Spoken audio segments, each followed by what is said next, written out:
Oh, okay. Hi, baby boomer fans. We are Jackie and Janine, the Pfeiffer sisters, and love to talk about the 1950s, inviting you to reminisce with us as we explore experiences of that decade. Grab your favorite malt or Green River. Make sure you are wide awake and get ready to be inspired about the 1950s. Welcome to the 1950s Fun Chat.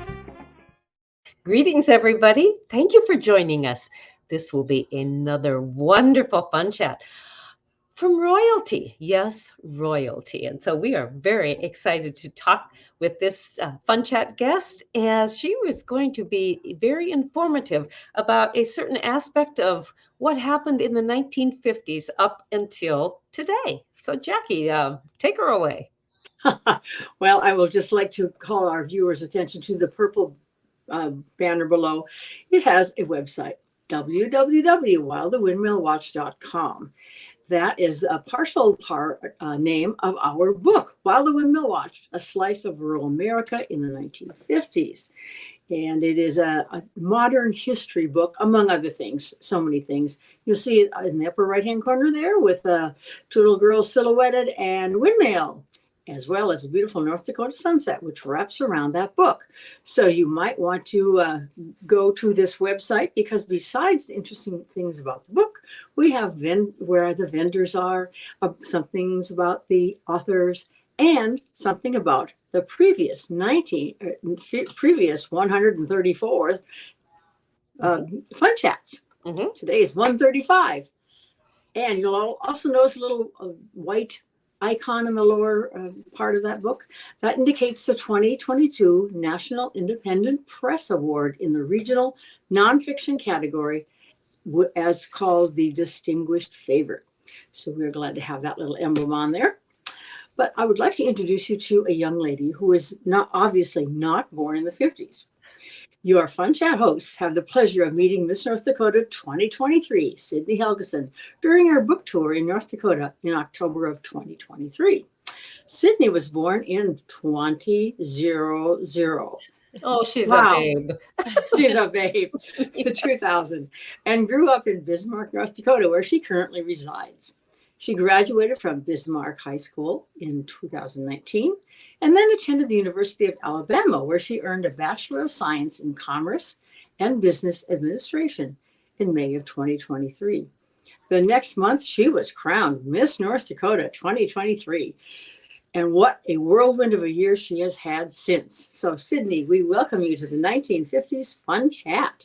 Thank you. I'm so excited to be here. Well, we are excited to have you.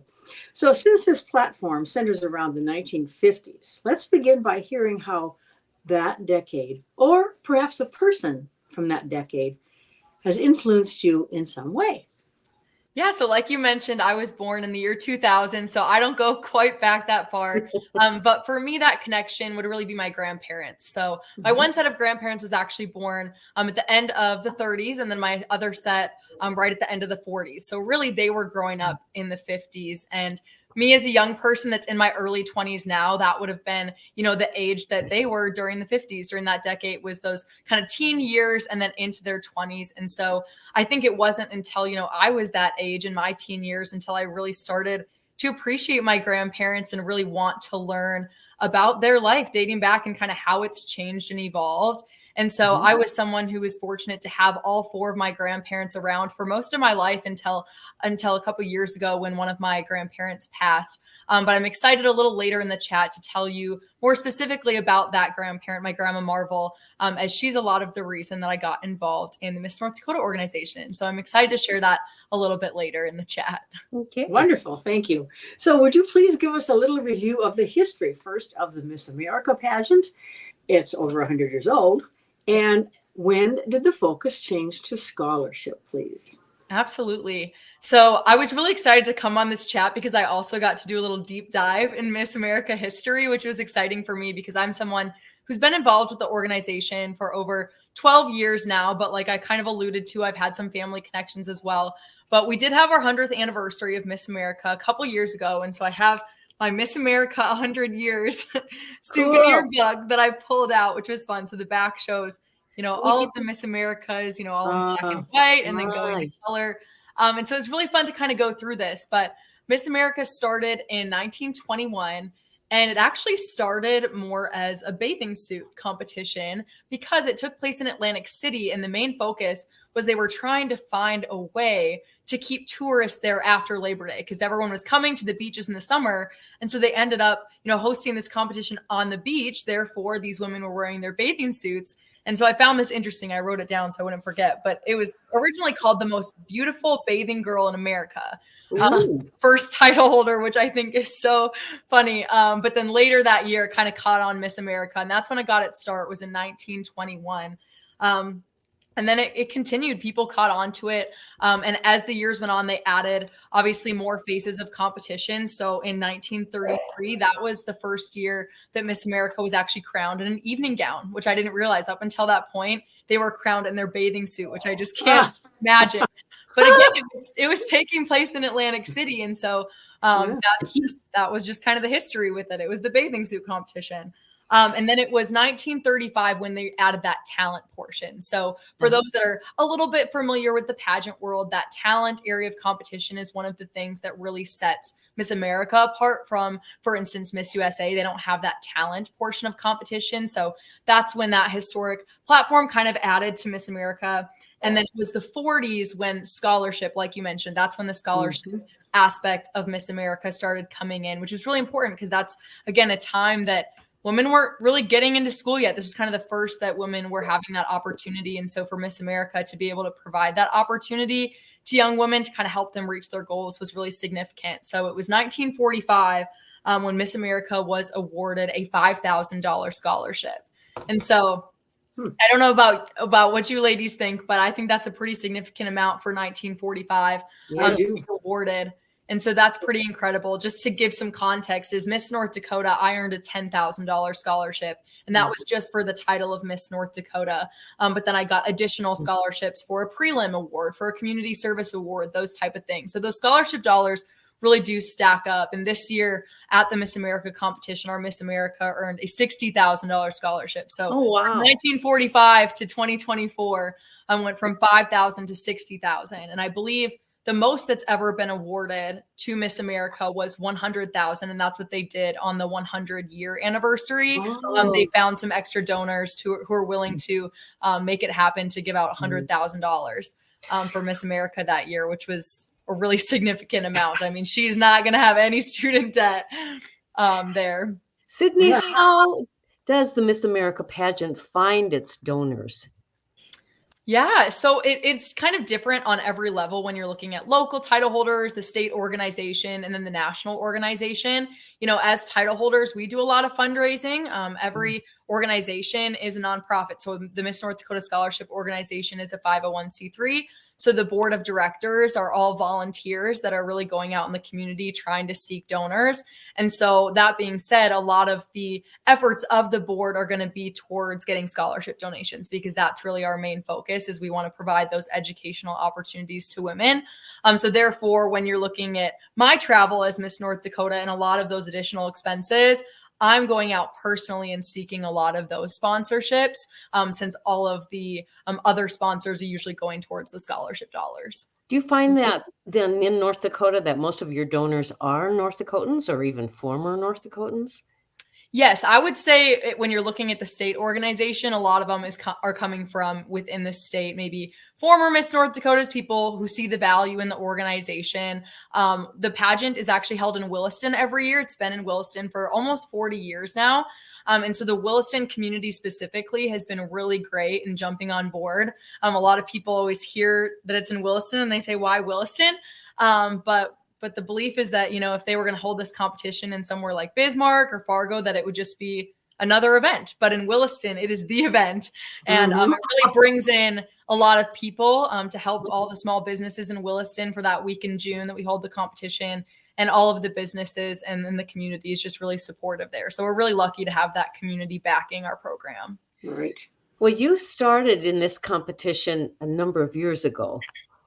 Can you tell us about the family background that you have with the Miss North Dakota organization, and then even you're a title holder before yet you received the Miss North Dakota title. How did that all come about? Yes. So what I mentioned earlier is that my grandma Marvel, so this is my dad's mom, she actually was involved in the Miss North Dakota program in the 60s. So I know we have a 50s focus, but right after the 50s, Yep. She was Miss Minot 1960 and then placed first runner-up to Miss North Dakota in 1961. So if you see over behind me, this is actually the trophy that she won as first runner-up. And you can kind of see some pictures of her dress back there. And I pulled those because growing up, I would always go over to my grandma's house and I would try on her dress. If you see in the bottom, that's me trying on her dress that she wore. And I also have the big one that I pulled out of the scrapbook. So these were the dresses here in 1960, the 1961 competition. Which one is she?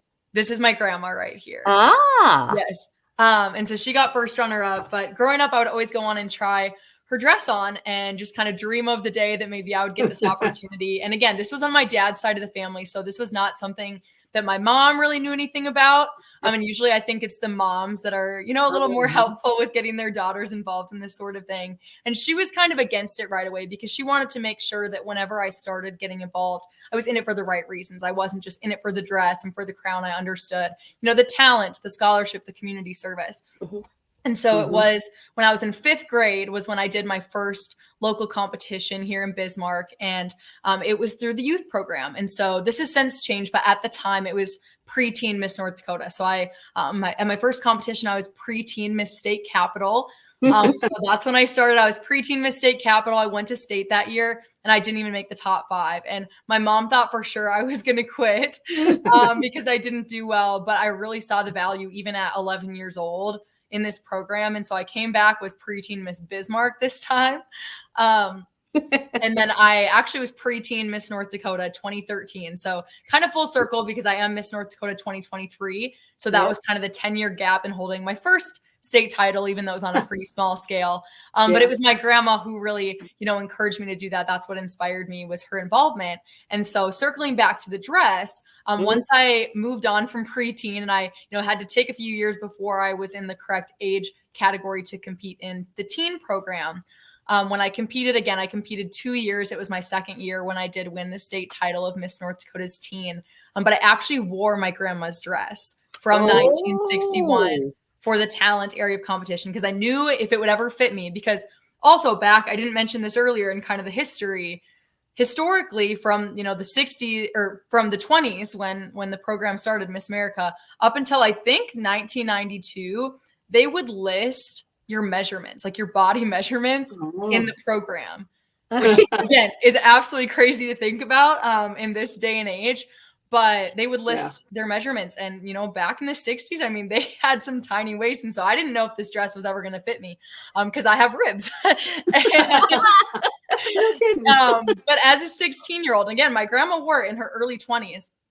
But as a 16-year-old, I squeezed into that dress. And so I wore it for the talent area of competition. And then I sang Elvis Presley's Can't Help Falling in Love because that was also released in 1961. So it was a really cool tie-in. I did that for the state competition. Then I also brought that to the national stage. And my grandma actually did get to come with me to Florida and watch me do that on the national stage, which was really special.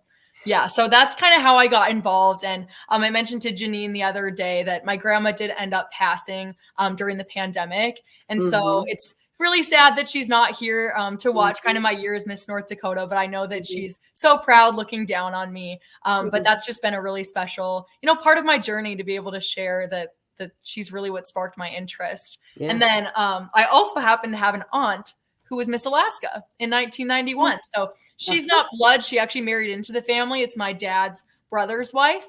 So that's also another little fun family connection. And she did a lot of prep work with me when I was preparing for Miss America back in January. We did lots of Zoom meetings because she does still live in Alaska, but she was a big help in my preparation as well. Oh, that's wonderful. So referring... If I remember correctly, the perfect female body back in those earlier days was 36, 24, 36.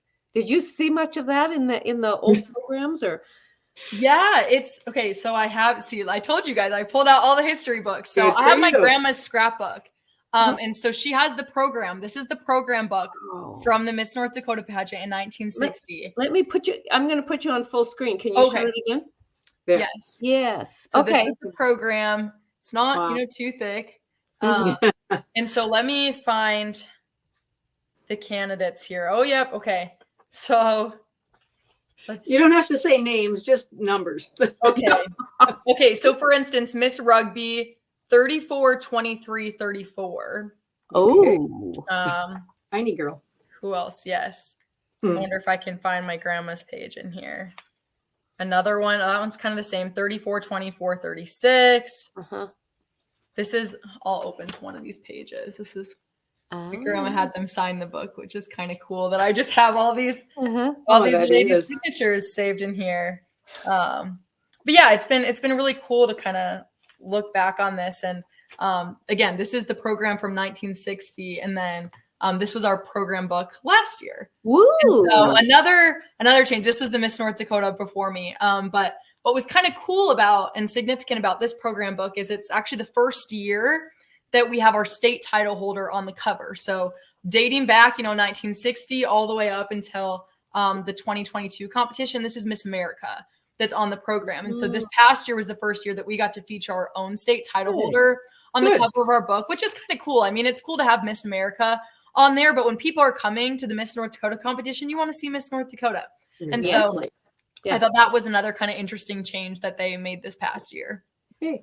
So referring to your introduction, will you please tell us why, as Miss North Dakota, you chose to attend the University of Alabama?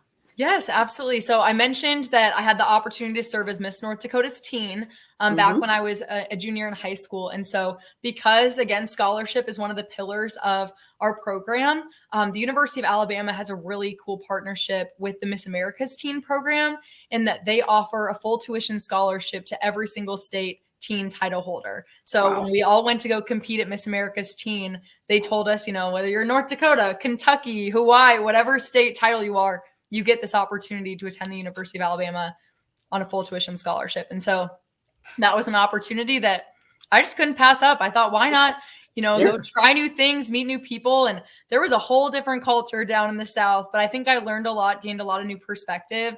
And it was really cool to, be able to have that experience, but then bring that back and come back to be Miss North Dakota and get to kind of bring that experience and perspective with me.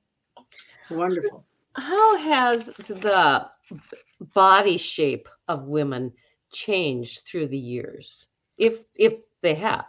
Yeah. So as we mentioned, in its origin, it started really as a swimsuit competition, which again is hard to believe, but that's how we got our start. But in 2019 was when they actually eliminated the swimsuit competition. And so I think that did make for, a more inclusive candidate, right? Who we were looking for. It took that focus away from the physical appearance, which I think is really important because, again, when you look at the pillars of our organization, I mean, we're focusing on scholarship, we're focusing on talent, we're focusing on service. And so it really doesn't matter, your physical appearance. What matters is, how you're going to represent your community, your state, America, whatever that is.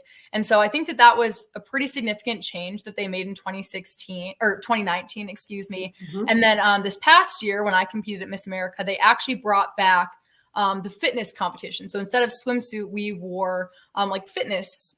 It was Rebel Athletic is the sponsor. So our Rebel wear, as we say. And they did that and brought fitness back with a partnership with the American Heart Association. And so all of our athletic gear that we wear is all red to signify the American Heart Association, so that the focus is a lot more on heart health and really like those everyday things that we can do for our heart rather than the physical appearance. So I think that was an interesting way to bring back kind of that fitness, because it does bring some fun to the stage, because you have evening gown, which is the elegant, and you have your onstage question, but having, something a little more upbeat was fun to do on stage. And so I think bringing that back, but emphasizing heart health in doing that was a good way to make that change.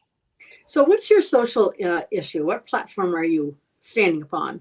Yeah. So every title holder, whether you're, Miss Bismarck, Miss North Dakota, Miss America, we all have what we call a community service initiative. And when I was doing my research, I did find that the 90s was the first decade when it was actually required to have a platform. So up until this point, some people obviously had something that was probably near to their heart that they were advocating for, but that was when it became a requirement. And so right now, my community service initiative is called Live United, Building Stronger Communities Together.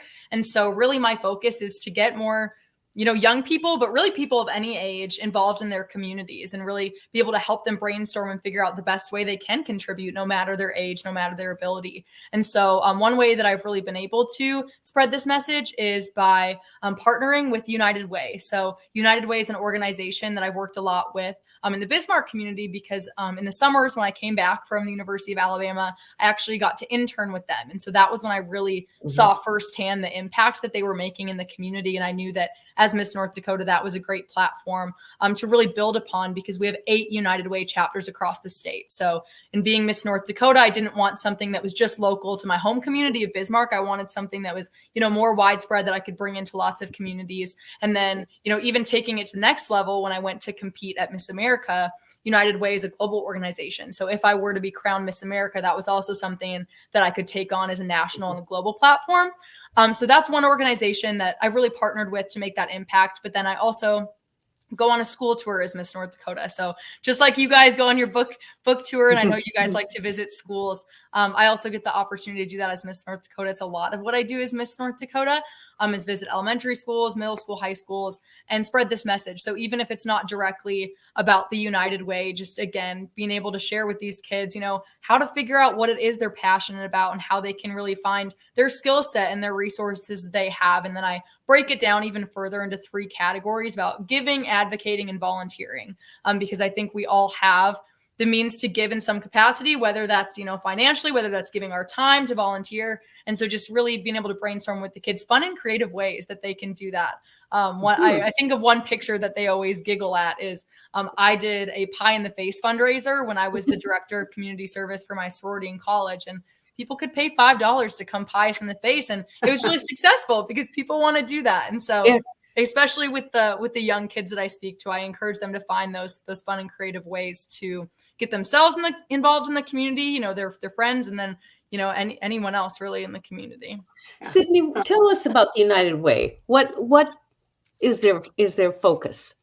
Yeah, I mean, really the mission of United Way is to unite people and resources to build a better community. So I think often, people that need the resources maybe don't know how to get them, where to find them. And so it's really just uniting, the caring power of community. And so what I think is pretty cool about United Way is that on a global and national level, they really operate under 3 pillars, which are education, health, and financial stability. But then in looking deeper into our local United Way chapters, I mean, they can really take those pillars and focus on whatever needs they have in their specific community. And so here in Bismarck, some of our biggest projects that we focus on are the emergency homeless shelter. That was one thing that was really eye-opening to me when I interned with them, is that I saw homelessness as this big issue that was happening in New York and California and these really, urban populated cities. And I didn't realize that that was something happening in my own community. So I would say the homeless shelter is a really big one. The backpack program.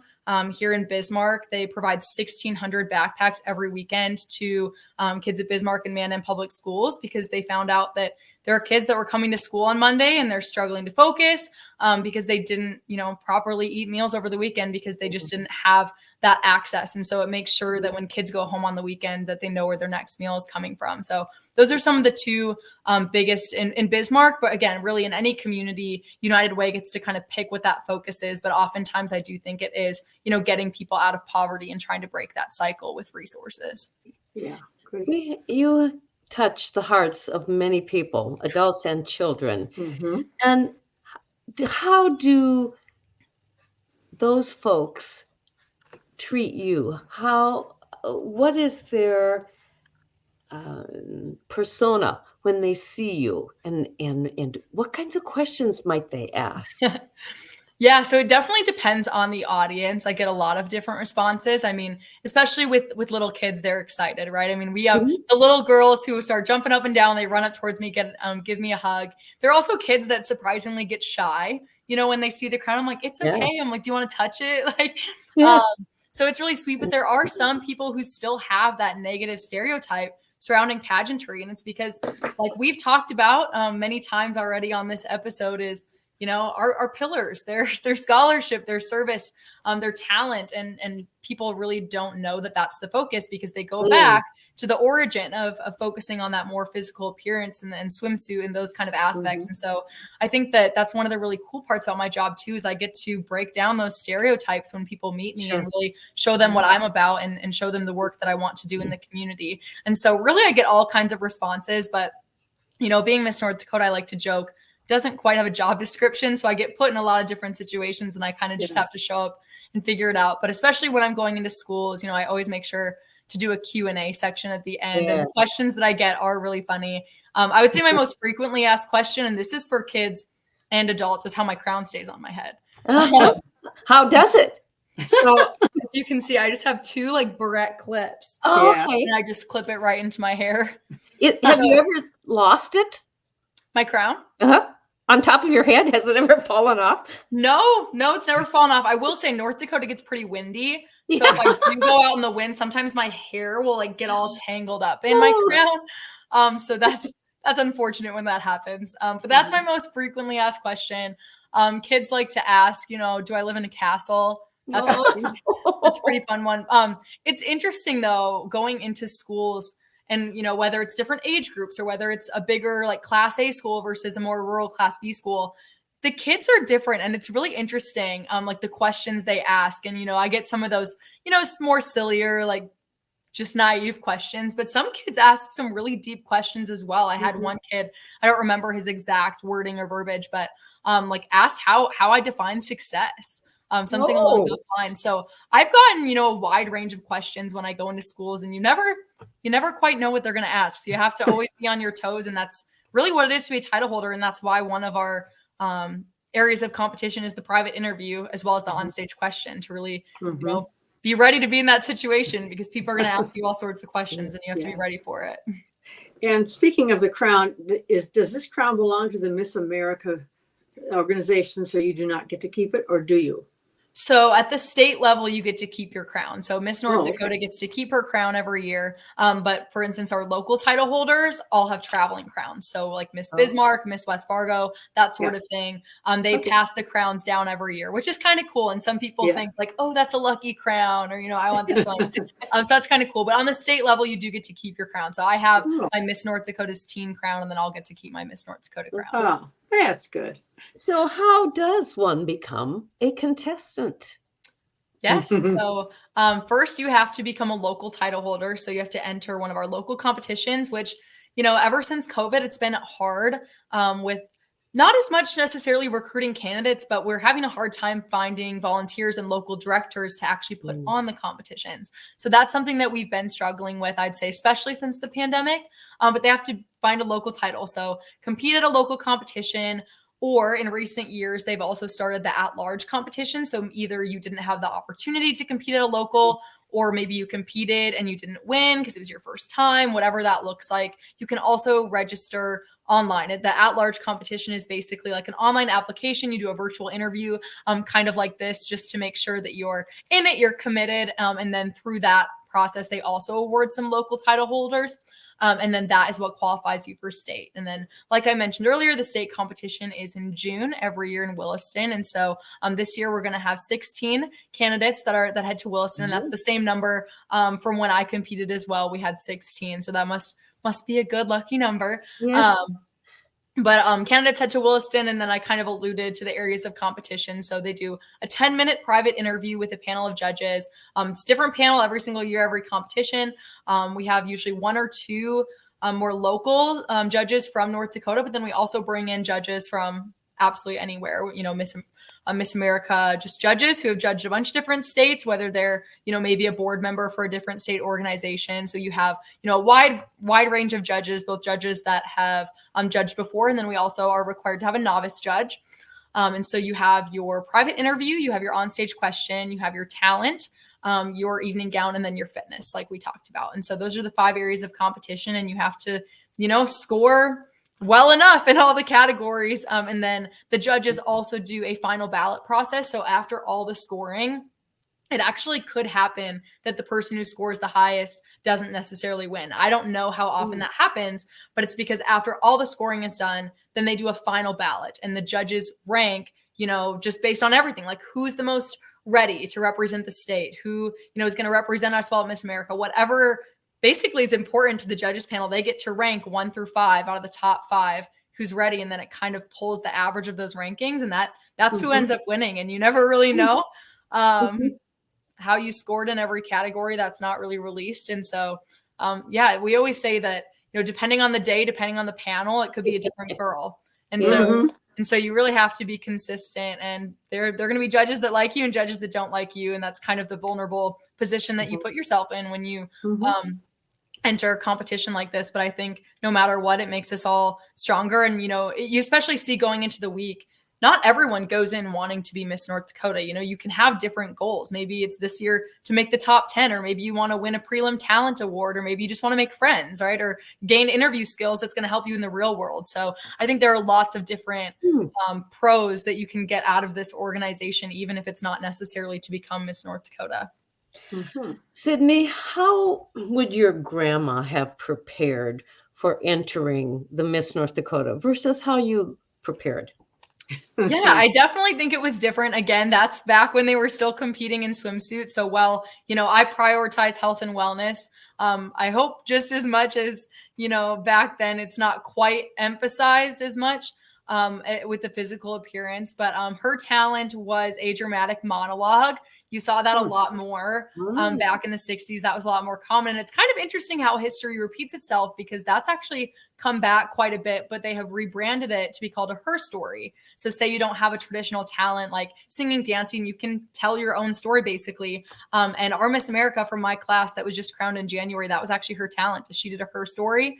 She's an active duty military officer, and she graduated from the Air Force Academy. And so her story was actually taking her first solo flight and kind of talking through that experience. So it's interesting kind of how history repeats itself. But I think the talent preparation probably looked a little different. But honestly, interview and speaking skills are still the categories that are ranked the highest. That's the private interview is 30% of our score, and that onstage question is another 10%.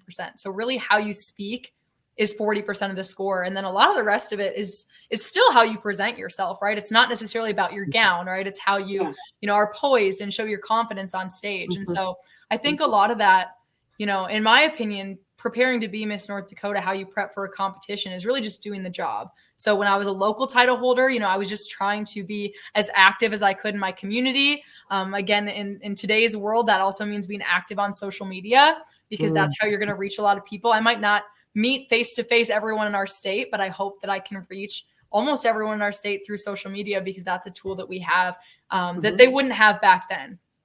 So that's another thing that I've been doing, because the judges, it's free reigns. They can look at your social media. They can look at everything. Will you keep up your social media after the crown is passed on to the next Miss North Dakota? So all the state title holders all have official social media accounts under Miss America.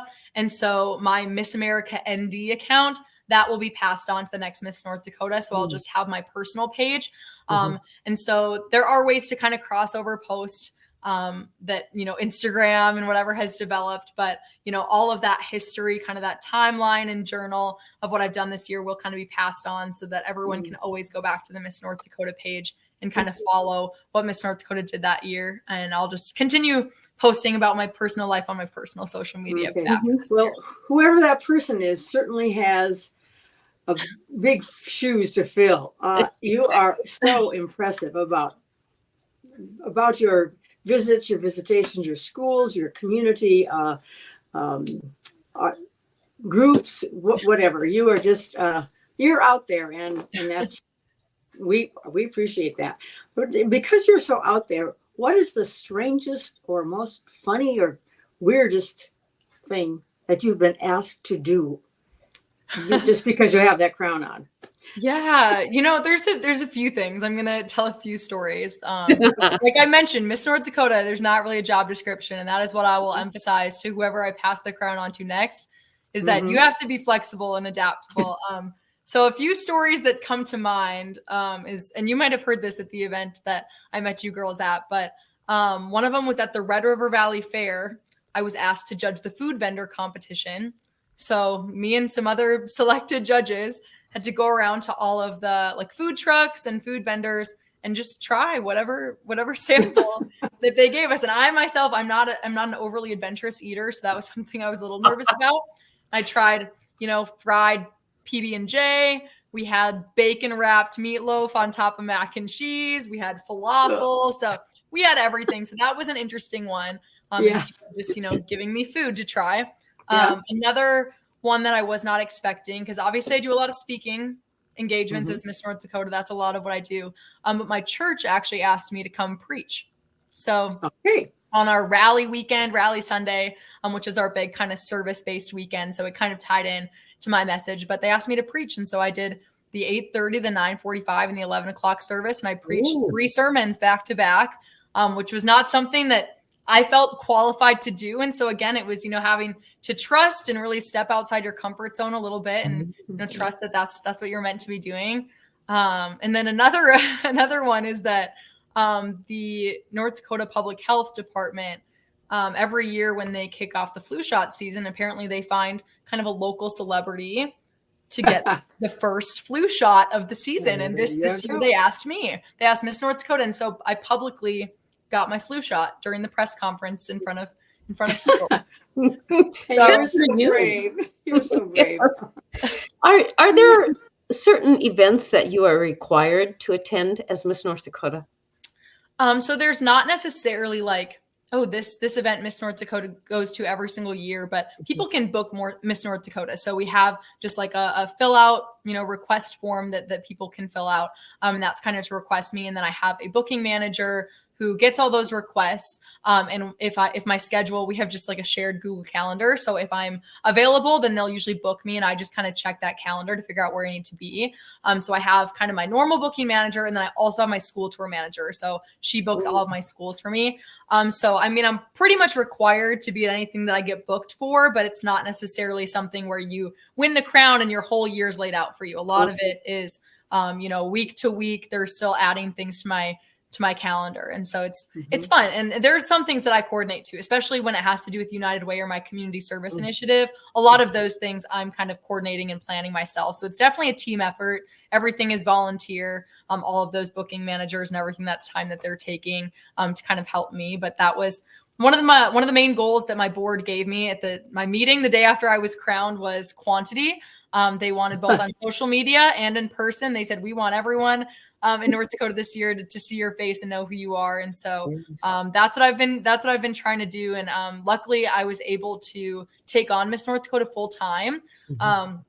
I think, again, looking back historically, that was more of the expectation. But, as we keep encouraging women, to use their scholarship money and go to school and pursue all these opportunities. It has happened where Miss North Dakota is also balancing school, part-time while she's Miss North Dakota, or maybe working a job. And so that has happened the past few years. And so they were really excited to have someone that was going to just dedicate the year to really get the program, back building up again, especially after COVID. We've definitely suffered a little bit. So I was excited to be able to take this on full time. Do you anticipate searching for a graduate degree program? Yeah, so I might. I'm kind of in that transitional phase right now because I have a little less than 3 months left of my reign, and I keep getting the question now, what's next? And so I am starting to look for jobs, and I have also started to research some graduate programs because, again, I won $10,000 as Miss North Dakota, and so thankfully I do have those resources to pursue that.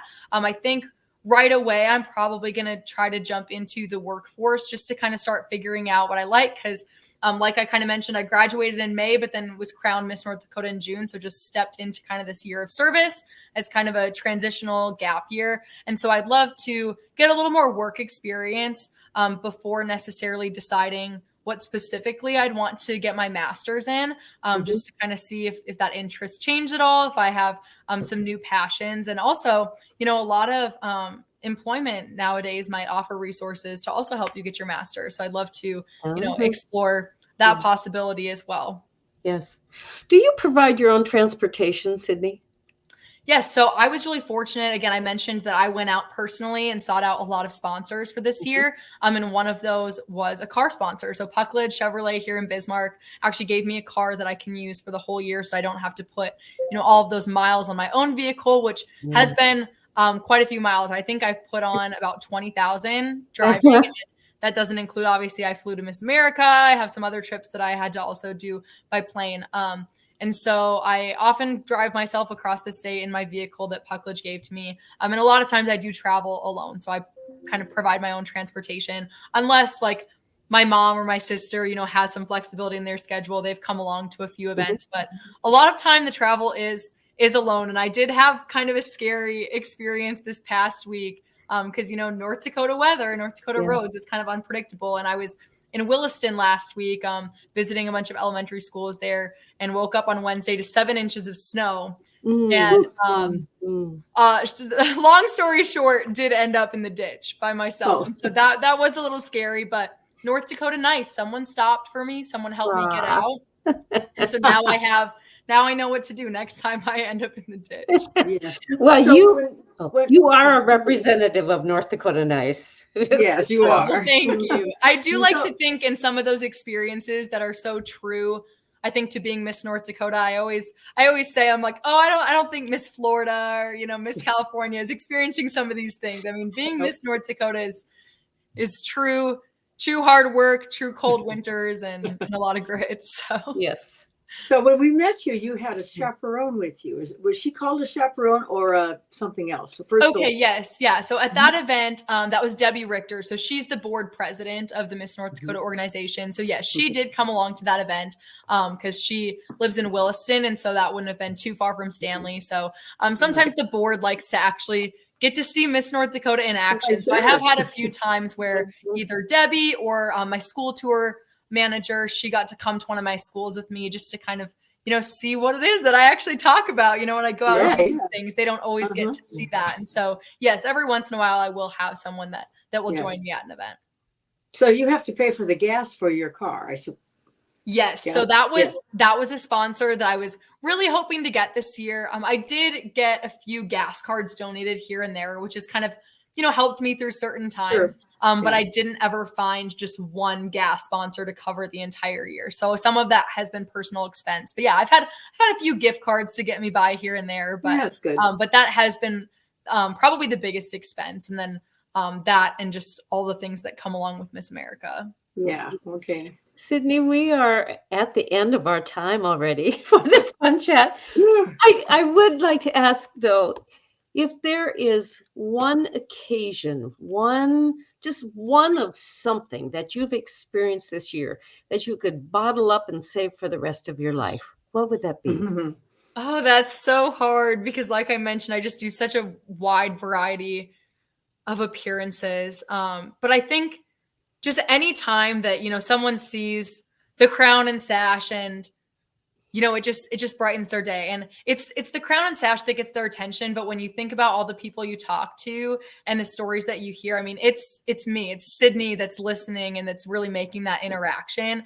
And so it's really special to kind of share that, whether they think of it as Sydney or as Miss North Dakota. But one special instance that kind of ties along with that I can think of off of hand is when I get to go into children's hospitals and I get to go visit kids that are staying in the hospital, whether it's short-term, long-term, just being able to, again, just brighten their day, put a smile on their face. They're going through, something that we don't even know, right? We don't know what they're going through, but just to be able to kind of be that source of light, no matter their situation, has just been really special. So just all of those moments I'm going to cherish forever. Yes. Viewers, we've had the delight of visiting today with Miss North Dakota 2023, Sydney Helgeson. We are so grateful for your stories that you shared about the Miss America, Miss North Dakota pageants from the 50s, from their inceptions to the 50s, and now in 2023. So thank you so much for being our guest. Yes, thank you so much. You're welcome. Jackie, can you close us out, please? Just viewers, please look at that red subscribe button and touch that, as well as the blue thumbs up button. We'd appreciate having you do that. So until next time, tell your friends, even your relatives, about the 1950s Fun Chat. Until next time, toodaloo.